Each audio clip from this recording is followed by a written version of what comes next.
Monica. I'll be your nurse today. Can I get your name and your date of birth? Henry Dawson, 11/09/1998.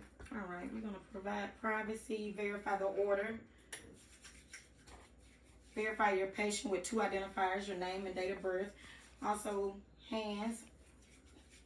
15 to 20 seconds. So today I'm going to be doing assessment on your respiratory, your breathing, and also your heart. Okay. I would like to first check your blood pressure. Is there any arm that I could use? Is there a limit? No, ma'am. All right.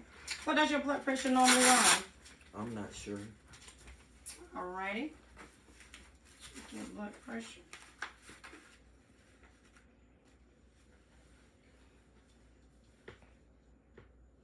Make sure you uncross your legs for me, please.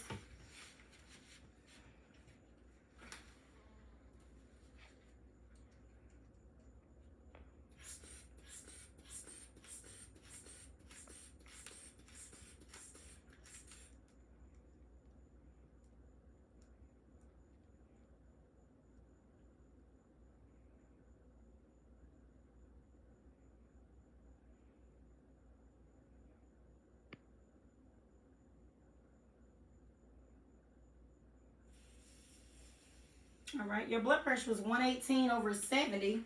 Okay. Do you have any medical history, any heart problems? No, ma'am. All right, I'm also check your radial pulse. And I'll do this for 30 seconds. Okay.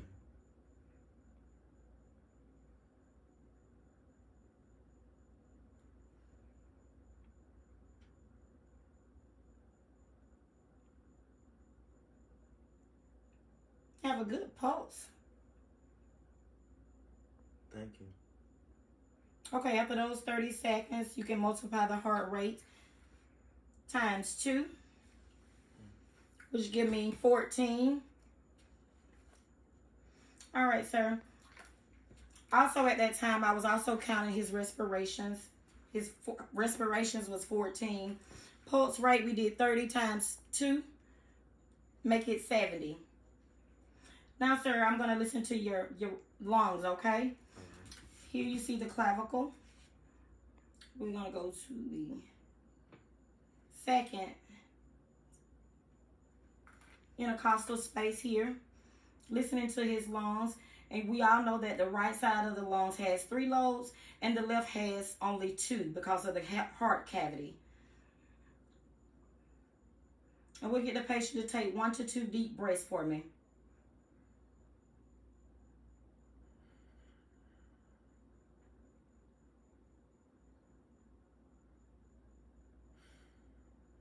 We'll move over to the other side of the sternum, right across.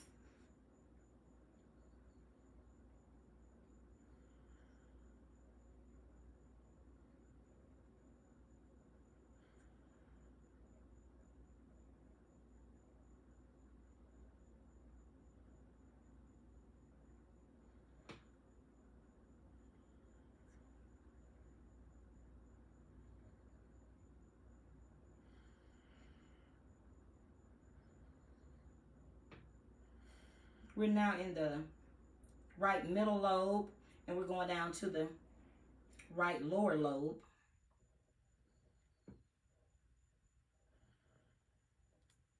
After those 2 breaths, we'll move over to the left lower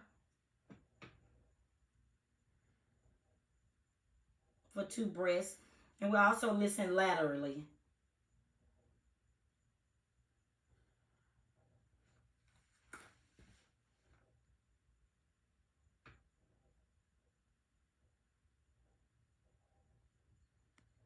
And my patient, he does sounds clear.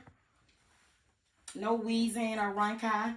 Also at this time, while he's sitting up in a 45-degree angle, I'm going to check his carotid artery. If you're able to turn your head that way for me. There's no distension. You don't actually see it. And we'll do both sides the same way. If you turn that other way, but just make sure you're standing on that side as you're checking the assessment on your patient. Stand on the same side. And as you can see, it's not distended or anything. Also at this time, while I'm in his thoracic area, I'm going to also listen to his heart. Sir, do you have any chest pains or any heart problems that you're aware of? No, ma'am. No heart problems at all? No, ma'am. Okay. All right, at the same time, as we was listening to the lungs, we're going to start just below his clavicle and go to the intercostal. And we're going to start in the aortic. And we'll listen to the heart there in the aortic. And we'll move over from here to just to the other side of the sternum. And that's the pulmonic, however you say that. Then we'll go down to the herbs point. And the herbs point is at the third intercostal. Then we'll move down to the fourth intercostal space, which is the tricuspid valve.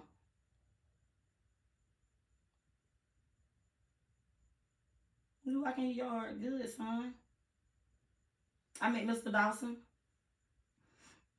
Then we're going to go down to the last one, which is the mitral valve. The mitral valve, also known as the bicuspid. And that's at the fifth intercostal space, also the apex of the heart.